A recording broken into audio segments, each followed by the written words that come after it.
Turn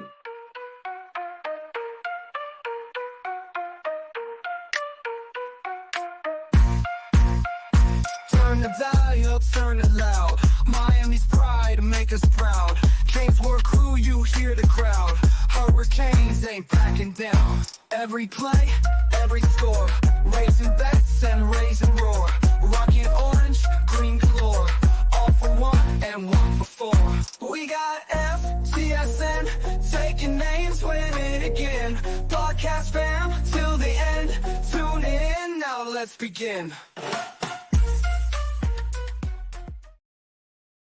What's going on, Canes fans? It is your boy Brad Tejeda, the host of the Canes Word Daily Podcast. As y'all know, this is only on FTSN Network. Make sure y'all hit that like and subscribe button. We've had a loaded show all week. A lot of great guests, whether it was 2026 quarterback Darion Coleman and our guy John Michaels as well. But now, as y'all know, we have a big-time matchup this Saturday at Hard Rock Stadium, 12 o'clock. The boys are wearing all green. I'm bringing the kids down for this big game. And if we're going to talk Duke football, I got to bring up someone who knows Duke football very, very well. We got our guy Scott Medlin with Duke Football Talk, who's going to be joining us today, breaking down this big-time matchup between the 6-2 Duke Blue Devils and our 8-0 Miami Hurricanes. Scott, what is going on today? How's it going, man? Thanks for having us on, or having me on. Appreciate it. No, absolutely, man. No problems at all. You know, usually when we talk Duke, it's usually basketball, right? You got your guy Cooper over there, who's going to be one of the top players in college basketball, and I'll be seeing him on NBA very, very soon. But getting to this football team, the Duke Blue Devils, you got a familiar face at head coach for your Duke Blue Devils, none other than Manny Diaz, someone who I was once close to when he was the head coach in the DC here at Miami. And, you know, as the years have gone by, him going from Miami to Penn State and now over at Duke, you guys started out pretty hot. The last few games, it ended up being a little rough. You know, we could get into that and some of the keys to this football game. But first and foremost, Scott, one thing that I know about Manny Diaz, and of course the defense that he brings to the table, is they play fierce, right? They play 10 toes down, and they're going to get after the quarterback each and every play if they can. The blitzing from all different sides, all different angles, whether you're corner blitzes, doing some safety disguise blitzes, there's going to be pressure coming from a Manny Diaz type of defense. And on the flip side, when you look at your offensive Duke, you got a quarterback transfer in Malik Murphy, who hasn't been the best throwing the football. But you guys, as a complete football team, you guys have been able to run the ball pretty well, been able to establish that. But let's just start off with Duke's offense, right? Going into this game, this is a big-time matchup for Duke, just as is Miami, not only because Miami is trying to stay undefeated, but 6-2 Duke is on the outskirts looking in. I'm still trying to get into that ACC championship. If they lose this game, they're pretty much out. What has been your overall thoughts on this Duke football on offense as far as the last couple games and what you're looking for going into this matchup on Saturday? Well, like last Saturday night was probably the numbers won't show it, and I think that's the crazy part about football. The percentage, the completion percentage from Malik Murphy has not been the greatest. Earlier in the season, it was about 65. Now it's gone down some. I mean, last week he missed 22 passes, but he only has 5 picks on the season. It's 14 touchdowns. I think it's 17 touchdowns and 5 picks. I mean, you would, as a Duke fan, you're begging for that in the past. It's usually the other way around. We're usually sitting at 5 touchdowns and 17 picks. So, you know, you're going to enjoy it while it can. But, yeah, the Murphy has been up and down, and last week was probably one of his better games as a Blue Devil. Again, he missed 22 passes, but some of those were overthrows on purpose. Some of them were thrown into the ground. SMU played really good defense against Duke. And, you know, Duke has been without, obviously, their best receiver for a good portion of the last 3 or 4 games. Jordan Moore came back last week as the healthiest he's been in about a month. And that's why Eli Pankel, the other wide receiver, had 11 catches and, you know, such a great game. Because most people double team Jordan Moore. Eli Pankel's the other guy, 6th-year guy, 5th-year guy, whatever, and catches everything you throw in his direction. So that's actually been one of the blessings so far as that part's concerned. But then Star Thomas has been great in the backfield. We Hmm. lose Jaquez Moore. I think it was week 2 against Northwestern. He's only suited up. He's not been in the game but for one play against Florida State. Kind of re-aggravated his injury that day. And since then, it's basically been the Star Thomas show as far as a running back. And as a grad transfer, the kid has been unbelievable. He's been a whole lot better than Duke fans thought he was going to be. And he actually has become a star. Not to be that guy, but he has become a star on this Blue Devil team. Man, I love the analysis and breakdown. One thing that I really think gets overlooked by your Duke Blue Devil offense, you name some big time players that really help contribute. But one thing that I know us Miami fans don't take for granted, having Maribel and Cristobal at the helm, is Duke's offensive line surprisingly has held up pretty well. I mean, when you look at Miami's offensive line and kind of not only from our standpoint, but from a media standpoint, Miami gets a lot of recognition for the offensive line that we've been able to produce and develop over the last 2 or 3 years. Just the huge strides that we've been able to make under Mario and Mirabal. But when you look at statistically wise, Malik Murphy and this offense for Duke actually has been only sacked 9 times, which is less than what Cam Ward and what Miami's offensive line has been able to do this year. So I do want to give kudos to Duke's offensive line because usually in big time games and matchups like this, our defensive line is going to be something that we're going to look out for going into this matchup, especially causing some havoc with a quarterback like Malik Murphy, who is a little bit inconsistent in the passing game. I do want to ask you this. I know Malik Murphy, his pocket presence is very similar to Cam Ward. These are both guys and individuals who it just seems like when the pocket collapses or when you think someone is going to sack them, it's usually not till the third or fourth guy that ends up trying to bring those two down.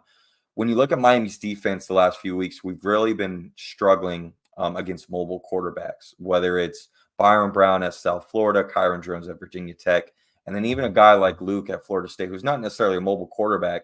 But when you're going into a game like that and knowing that there's not really many guys or big time plays that are going to happen for Florida State offense, little things like that is something that you're not very used to seeing a guy like Luke run for 75 yards and have the most carries for Florida State.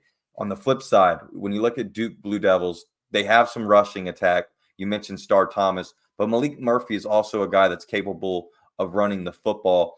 How do you see Duke's offensive game plan going into this game on how you think they may be able to utilize Miami's defense, where it seems like if there is one area that Miami does need to improve more than the other, it's probably the defense? Well, it's actually funny. Malik Murphy has the sacks that he does have are really just your coverage sacks. He's like you said, when the times he gets that 3 seconds in his head, he knows Mm-hmm. at 3.1, you throw it or you go down. So he's done a really good job of that. In all honesty, though, it's like watching Peyton Manning in the backfield. He's slow as molasses, and I mean, I'm not trying to be mean. I'm not trying. This is a take we've had.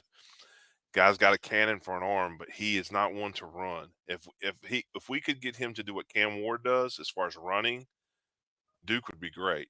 And actually, on the 2 point conversion last week against SMU, he had a prayer. He really had a chance. I think if he had a little bit more less lead in his feet, I think he could have got that touchdown or the 2 point conversion to win the game against SMU. But Duke's biggest offense right now is they've been able to run slant patterns. The wide receivers, the slots, and actually the two outside guys have done a really good job. Samir Hagens is the slot guy. He's been the one that's been doing most of the catching from that point. And against Georgia Tech, I think they had 2 long touchdown passes. Panko caught one for like 50. Samir Hagens caught one for, I think it was 75. So Duke has run that well. The one disadvantage I'll tell you about, and I don't know if a lot of people know this, Duke's lost their top 2 tight ends. Mm. Nicky Dalmolin was a 5th-year guy that came back after him and Manny had a conversation in the offseason. They lost him. They lost a true sophomore, Jeremiah Hazley, in the Notre Dame game where he blew his knee out. So that's kind of hurt Duke's offense. Those 2 guys were blockers, and they were great blockers. So, Star Thomas and stuff now, we're working with 2 guys who've never played before this year. Mm. So, it's it's kind of a hit and miss. Those two guys could catch the football also that were out. And we've only seen one pass thrown to a tight end that was catchable in the last 3 weeks. Yeah, So it's kind of, when you you know what I get mean? tight ends, like that, they're banged up too. And to your point, having a guy like Star Thomas, and you mentioned Malik Murphy doesn't run the ball as much as he should. That kind of goes back to, hey, especially if you want to get the running attack going and you're without your two best blocking tight ends, you got to kind of scheme things a little bit differently to where then the defense, it's not so noticeable, right? And I think a lot of that could help Duke is probably the up tempo offense that they tend to run, which I hope and I will probably see a lot of that this weekend on Saturday. I would expect, and I think Miami's defense, they've only really been able to see that once this year against South Florida. So I'm interested to see how this team practices and game plans this whole week leading up to this game to get ready for Duke's offense, because I do think the up tempo is going to be one thing to look at. But then flipping to the opposite side of the football, this is where it really gets interesting because me personally, I mean, let's not get it twisted. Manny Diaz, when his team is humming, especially the defense, the two biggest stats that are there, right, are tackles for a loss and turnovers. And what do you know? Duke is leading the nation in tackles for a loss, or they're second in the nation in tackles for a loss, and they're number one in the nation in turnovers, and they're top three in almost every category on the turnover margin on defense. And that is going to be a very huge key for this Miami team, because as we knew going into the season before Cam Ward became Cam Ward at Miami, one of the biggest issues that people were worried about was Cam Ward being able to hold the football, because he did have a fumble issue and his pass stops. And fortunately for us, we haven't seen that at all much this year, which I hope it continues to happen. But I think with Miami, what they're going to look for is, like I said before, Manny Diaz is going to be having a lot of disguised blitzing. Your passing defense is very good. I believe y'all limit teams to under 170 passing yards a game, which is phenomenal. But on the flip side, very similar to Florida State, a team we just played this past weekend, you'll have a really good passing defense, but then your rushing defense is where it really becomes an issue. Duke is second last in the ACC in rushing defense, and Miami is starting to gain momentum in that rushing attack. The first 4 weeks of the season, it was the Cam Ward show. We didn't really have to run the ball, and now you're starting to see a nice 1-2 punch with Damian Martinez and Mark Fletcher. What is your thoughts on Manny Diaz going into this game, knowing and understanding the amount of pressure and just the emotion that Manny Diaz is going to be taking into this game, going against his former team in Miami, going against Mario Cristobal, wanting to prove himself not only to Duke fans, but to Miami fans who once bashed him on his way out? What do you see the keys of this being? Because obviously with turnovers is going to be a huge one. I mean, you guys had the game one against SMU last year. You caused 9 turnovers, if I'm not mistaken, and recovered 6 out of those 9, and you still ended up losing a game. I have to think that's going to be a huge thing to circle in this football game. Yeah, the defense has been unbelievable, and that's one of the things, like you said, you got to love about Manny and what he does. Mm-hmm. The Duke has really done a great job on offense and defense in the last 2 or 3 years with the transfer portal. Got a D tackle from Liberty, Kendi Charles, that came in this past season. Both of the linebackers that are starting right now, Alex Howard from Youngstown State and Ozzie Nicholas from Princeton, are having great seasons, unbelievable years. Nick Morris was one of our starters. He got hurt early, and there's a chance he comes back this week. He was in uniform last week. But Trey Freeman is the other linebacker. He's had a great year, great career as a Blue Devil. But as far as blitzing and stuff, they really come with Jalen Stinson, who's hybrid. To me, he's a hybrid. He plays safety, but he's also a little bit of a corner. And Cam Bergeron, number 4. Cam Bergeron in the past has always been a great special teams player, but this season he's been unbelievable. Fans probably won't remember back when Jeremy Cash was at Duke back in the day, Ohio State transfer. That's who Bergeron reminds me of. He's on the line of scrimmage a lot, and a lot of times they disguise it and he drops. But the DNs have been great. Aaron Hall, Wesley Williams, VJ Anthony. They've done a great job of containing. And last week they did a really good job, as far as I'm concerned, against the mobile quarterback in Jennings. Now, Cam Ward and Jennings are not on the same playing field as far as I'm concerned. They're not even close. Cam Ward to me is the best player in the country, and uh, he's going to be a top 5 pick maybe. He's going to be the first quarterback off the board next season. And if he wants to be a Bronco, the Broncos, hey, love you. Just kidding. But it's I think you have to contain him, and I think that's the biggest thing. You guys have so many great wide receivers and so many guys that can catch the football. Martinez has been so great out of the backfield that Duke has. I mean, you talk about bringing a lunch pail. They're gonna have to bring a bunch of lunch pails. This is probably Mm. the best team they'll see all season, and they are a top 5 team for a reason. So you're gonna have to mix it up. I mean, and like I said, Manny's really good at that job. And he's done a great job so far this season as far as the way they've been doing things. It's going to be interesting to see what happens Saturday at noon, honestly. Yeah, I think for us Miami fans, the one thing I'm looking for is to get the running game going early because as we know with Manny Diaz defense, if they can break you down to where you are one dimensional, that's where it gets really scary for the opponents when Manny could just bring the pressure and bring out wherever they need, knowing that you're going to be passing the football. So I'm hoping that we establish the run early and again controlling that football and make sure we limit the turnovers because that is something that Duke is one of the best teams in the nation, if not the best team in the nation currently right now. The other interesting stat that I'm interested to see going into this game is Miami is not used to this, but Miami is number one in the country on not only third down conversions on offense, but first downs on offense. And those are two stats that usually don't go. Your first downs, you're not number one as well because if you're getting first downs all the time, how many times and opportunities are you going to be on third down? So that just goes to show you that we have been a really efficient offense all around. But then on the flip side, that offense has to go against a defense, right? And Miami and Duke both are really good on third downs on the defense side of the football. I believe Miami's number 9 in the nation and Duke's at number 11. So I know on third downs for opposing defenses, this is going to be a really key thing to watch in this game. I know you mentioned one or two guys to watch on the defensive side of the ball for Duke. Is there a playmaker that just has a knack for the football? Like I mentioned before, you guys are one of the best teams in the nation at causing turnovers. Is there a guy in particular that's just a true nose football player that just understands the game and just uses his smarts, his talent, and athletic ability to really be that guy that causes issues on the defense side of the ball? If so, who's that one guy? One guy, that would be tough. I would say that Chandler Rivers as our shutdown corner.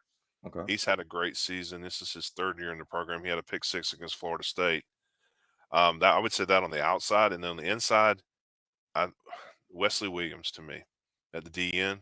He's had a great season. He's made a lot of hurries and been in on a lot of tackles, and that's to me that's one of the things that's helped Duke so far. In the first game of the season, they had like 7 sacks.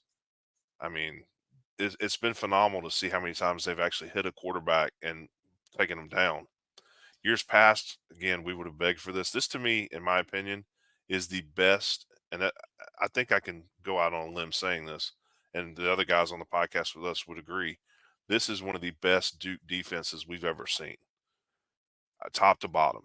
And there's not a lot of interchangeable parts, but there are some interchangeable parts. And just watching them, their fly around the football, and I honestly got to give credit to Manny and Coach Patkey, the defensive coordinator. They have just done a phenomenal job. These guys have get it.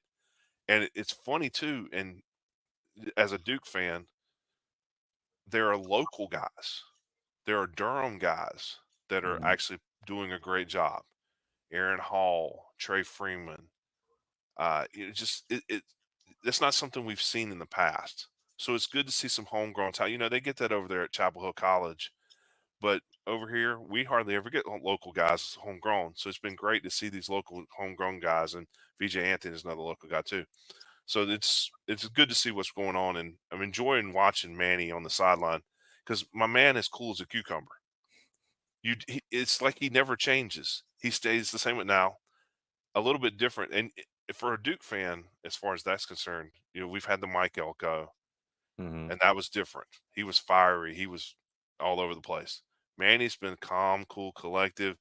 But when something goes wrong and you make a mistake, you see that man, you can see how excited he gets on the sideline. Yeah. No, for sure. Manny Diaz is not afraid to wear his heart on his sleeve. And another thing that I always did like about Manny is he really did get the fans involved and he cared, right? I mean, you working with the Duke Football Talk podcast as well. He is definitely aware of the other people that try to help boost the fan base, boost the college as well. And he's really not only just a player's coach, but he's a fans coach too. He definitely gets everybody involved and makes you feel included and important. So kudos to him for that too. Do you guys still have Jess Simpson by chance? Is Jess still over there, or he left? No, he's He left. over. Jess is at Georgia Tech now. Okay, Georgia Tech. I remember him being there. That was another great coach, man. Talk about taking control of that Georgia high school area from back in the day, man. He was a phenomenal coach, not only at Georgia but here at Miami for a couple of years. I brought up the turnover margin is going to be something in particular to look out for. The obvious one is, to limit Cam Ward. But is there another guy besides Cam Ward that you would expect this Duke defense to really pinpoint or circle and say, hey, we got to make sure we stop this guy? I would have to say probably Martinez in the backfield. I think Restrepo would be 1B if you want to say 1A and 1B, but I do think Martinez is the guy. And I mean, he's having another phenomenal season, which is great. As a non-Miami person, it is fun to watch these guys play. And they're obviously they're proving why they're number 5 for a reason. Absolutely, man. I couldn't agree more with you. Before we get to our score predictions and get you out of here, do you have any questions for the Miami fan base or anything that you are wanting to look for on the opposing team that you will be playing this weekend? Any questions, any concerns, any players, highlights you want to bring up? Or you're pretty cool, calm, and collective like our guy Manny Diaz going into this game? Well, I mean, I'm still bitter about Halloween night in Wallace Wade when the knee was down. I'm Oh, sorry. yes. It was down. I don't care what you say. But nah, I'm just kidding. Our guy Cornelder, man. Cornelder. Who was a Carolina Panther for a while too, which Yep. Duke fans were not Panthers fans when he was there. But anyway, it's fine. Obviously, we know offensively you guys are loaded. Mm-hmm. Who's a couple of defensive guys? Because I'm gonna be honest with you, I've watched some Miami games, but I don't watch defense as much as I do the offense because I here's a little secret people don't know. I have Restrepo and I have Cam Ward on my fantasy football team, so that's one of the reasons why I watch. I love it. I love it. So you're somewhat, playing the sides of Miami and hoping we do get in some aspects, but then you need the W to be at Duke this Saturday. I like it. I enjoy that. I'm honestly hoping Duke's offense. It would be fun if it was a shootout. I just don't see Yeah. that happening. And if that doesn't work in Duke's favor, shootout is not their friend. And I will say this, though. I mean, you brought up how great Duke's defense has been historically, but I think this season it has been a very good run in season for Miami so far. But we have been in some tough games and matchups, and just the timing of the season going on right now, playing Florida first game of the year instead of playing them maybe 6th or 7th game of the year, maybe would have benefited and helped us a little bit. But I will say this statistically and from just the eye standpoint, I actually agree with you. I think this is probably going to be the best defense Miami has faced all year as well. So this will be another huge test to Cam Ward in this offense because you guys do like to blitz a lot.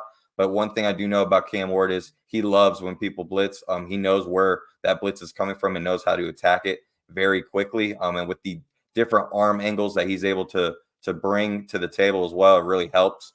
But going back to your question on defense, there's a few guys that I think in particular is going to have to step up and have big games. The obvious one is Ruben Bain.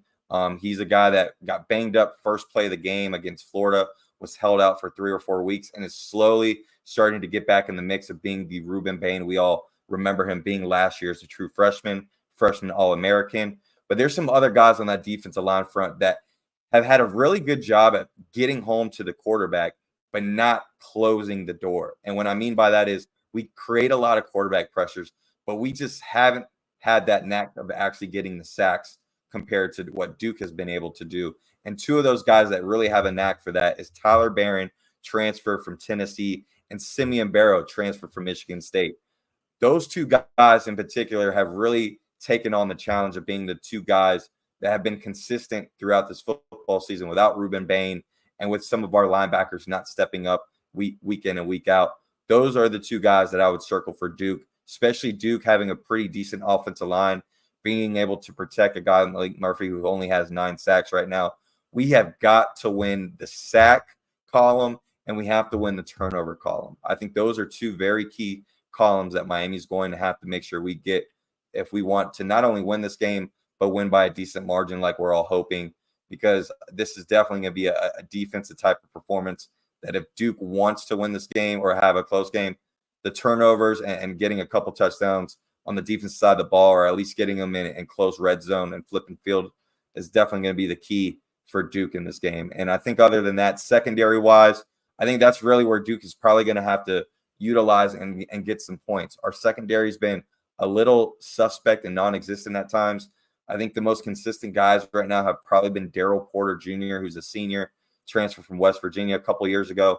And then our true freshman, OJ Manas Frederic, who's been doing great things for us. But we have other guys that have been in the program for 3 or 4 years or transferred from other colleges that this is kind of their last stop. And it just seems like they haven't improved week in and week out.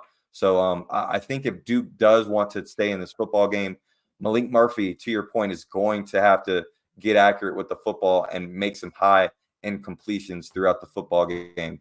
That's 60%. It needs to get to close to 70 for them to be in this ball game. Oh, that makes total sense. I know you guys have not had to do this much, but as far as your punt game and special teams, Yeah, how is that? I know Borregales is really good, and yeah, I believe he's having another great season. I was going to actually ask you that same question. So it's a great point. So with us, special teams wise, as far as punting and receiving, again, it's been kind of non-existent.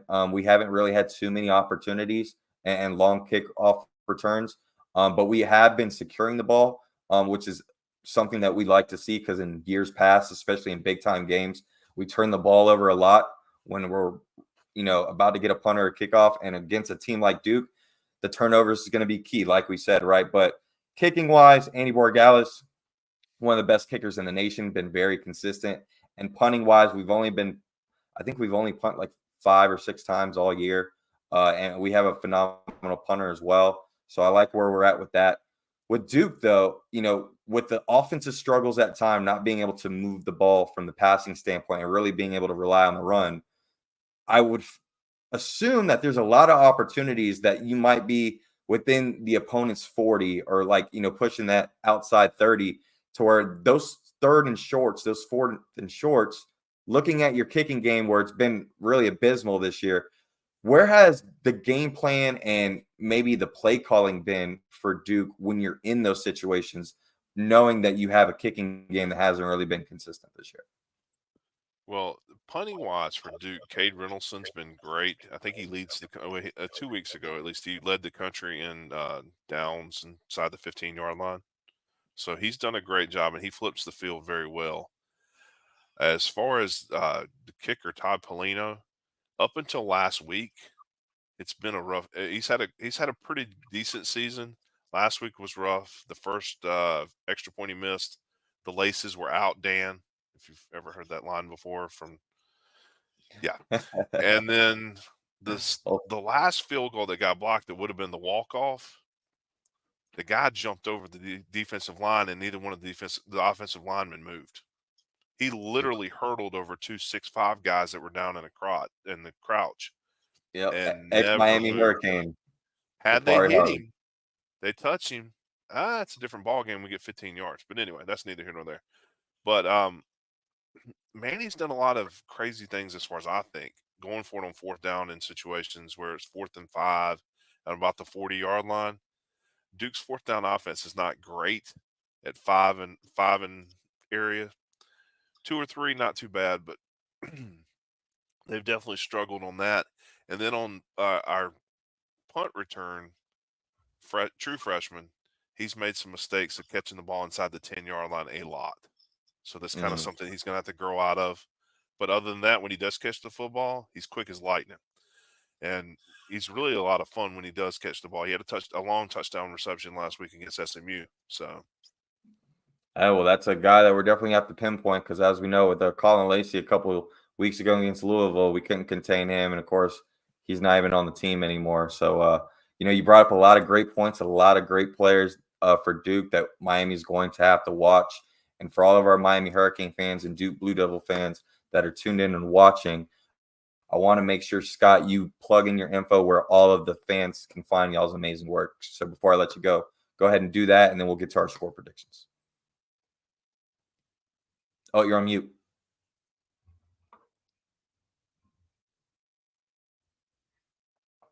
Can't hear you.